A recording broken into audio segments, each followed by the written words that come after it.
শুরুতে নাম পরিচয়।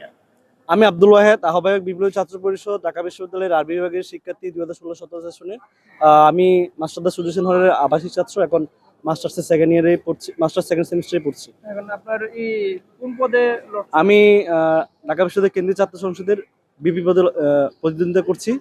আমার এই প্রতিদ্বন্দ্বিতা করার মূল কারণই হলো, অন্যতম কারণ হলো ঢাকা বিশ্ববিদ্যালয় যে মুসলিম জাতীয়তাবাদের ভিত্তিতে প্রতিষ্ঠিত, সেই মুসলিম জাতীয়তাবাদটাকে বিপ্লবী ছাত্র পরিষদ ধারণ করে সেই আদর্শটাকে ছড়িয়ে দেওয়া এবং মুসলিম জাতীয়তাবাদের যে নেতাগুলো রয়েছে তাদেরকে ঢাকা বিশ্ববিদ্যালয়ের শিক্ষার্থীদের কাছে পরিচিত করে দেওয়া, আমাদের শিকড়ের কাছে ফিরিয়ে নিয়ে যাওয়া হলো আমার নির্বাচনের অন্যতম ক্যাম্পেইন। পাশাপাশি আমি নির্বাচিত যদি হই, আমার অনেকগুলো ইশতেহার রয়েছে।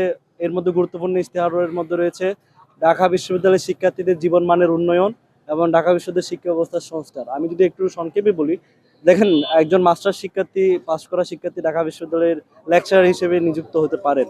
এটি পুরোপুরি একটা ইউনিভার্সিটির সাথে কোনোভাবে যায় না। এটা আমাদের যে পাঠদানের পদ্ধতি, সেগুলো যদি আপনি হিসাব করে দেখেন, সেগুলো হলো মুখস্থ নির্ভরই হয়, গবেষণা নির্ভর আমাদের কোনো পাঠদান হয় না।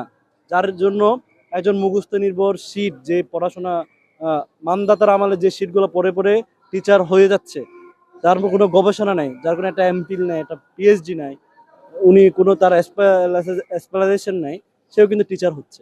এই যে এটা আমরা যে ইউনিভার্সিটিতে পড়েও একজন বড় ভাইয়ের মতো একজন বড় ভাই থেকে যে পড়াশোনাটা শেখা হচ্ছে, এটা তো হয় না।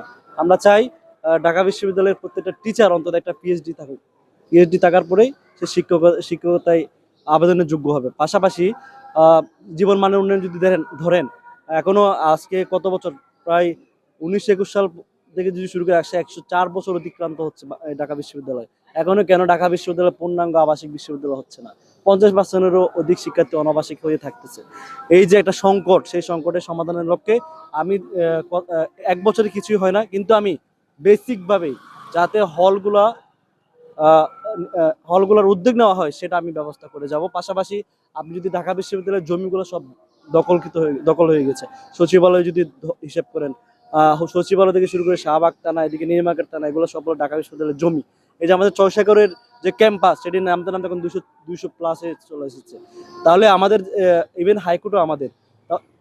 এখন আপনি যদি গবেষণার একটা প্রতিষ্ঠান করতে চান, কোথায় করবেন? ঢাকা বিশ্ববিদ্যালয়ে কোনো জায়গা নেই। একটা নতুন হল নির্মাণ করবেন, সেটাও জায়গা নেই। এখানে রয়েছে পরমাণু কমিশন থেকে শুরু করে বাংলা একাডেমি, এই যা যা তো আমাদের দরকার ছিল। যদি ভিপি পদে নির্বাচিত হন, তাহলে এগুলো কি করবেন? এগুলাকে আমরা ঢাকা বিশ্ববিদ্যালয়ের সীমানা নির্ধারণ করব।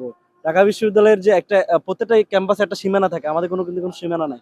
আমরা আমাদের যে জায়গাগুলো যে জায়গাগুলো দখল হয়ে গিয়েছে, সেই জায়গাগুলো ঢাকা বিশ্ববিদ্যালয়ের অধীনে পুনঃ দখল করব। পাশাপাশি ওনাদেরকে রাষ্ট্র ব্যবস্থা নিবে, ওনাদের বন্দোবস্তটা করবে, কি ওরা কোথায় যাবে, আমরা ওই জায়গাগুলো আমাদের ঢাকা বিশ্ববিদ্যালয়ের শিক্ষার্থীদের কল্যাণে পুনরায় ফিরিয়ে আনতে চাই। পাশাপাশি আরেকটা বিষয় সবচেয়ে জোরালো, দেখেন, ঢাকা বিশ্ববিদ্যালয়ের হলগুলোতে ছাত্র রাজনীতি নিষিদ্ধ ঘোষণা করা হয়েছে, কিন্তু আমরা কি দেখছি? আমরা তো এই পদক্ষেপ দেখছি না যে, দেখেন ভাই, ঢাকা বিশ্ববিদ্যালয়ের হল রাজনীতি, ছাত্র রাজনীতি নিষিদ্ধ হয়েছে, কিন্তু হল রাজনীতি নিষিদ্ধ হওয়ার পরেও তারা কি ছাত্রদল কি তাদের যে কমিটি দেওয়া হয়েছে, সেই কমিটি কি বিলুপ্ত হয়েছে? হয় নাই। তারা তুলেও নাই, তারা বলছে এটা সাংবিধানিক অধিকার। যেখানে আমাদের শিক্ষার্থীরা হল চাইতেছেন না, হলে রাজনীতি চাইতেছে না, সেখানে কেন বারবার এই সাংবিধানিক দোহাই দিয়ে অধিকার বলে এটা বারবার পুশ করানো হচ্ছে? দেখেন, আপনাদের যারা হল হচ্ছে থাকার জায়গা, সেখানে কেন রাজনীতি থাকবে? শিক্ষার্থীরা ক্যাম্পাসে রাজনীতি নিষিদ্ধের কথা একবারও বলছে না। ক্যাম্পাস এরিয়ায়, একাডেমিক এরিয়ায় যে অনুষদগুলো রয়েছে, সেখানে আর হলগুলোতে কোনো ছাত্র রাজনীতি থাকতে পারবে না। আমি নির্বাচিত হলে এই বিষয়ে আমি ছাত্রদের পাশে থাকবো। যদি নির্বাচিত নাও হয়, আমি একটা ছাত্র সংগঠনের প্রতিনিধি হিসেবে ছাত্রদের এই দাবির সাথে আমি জোরালোভাবে সবসময় থাকবো। হলে এবং একাডেমিক এরিয়ায় কোনো রাজনীতি, ছাত্র রাজনীতি থাকতে পারবে না।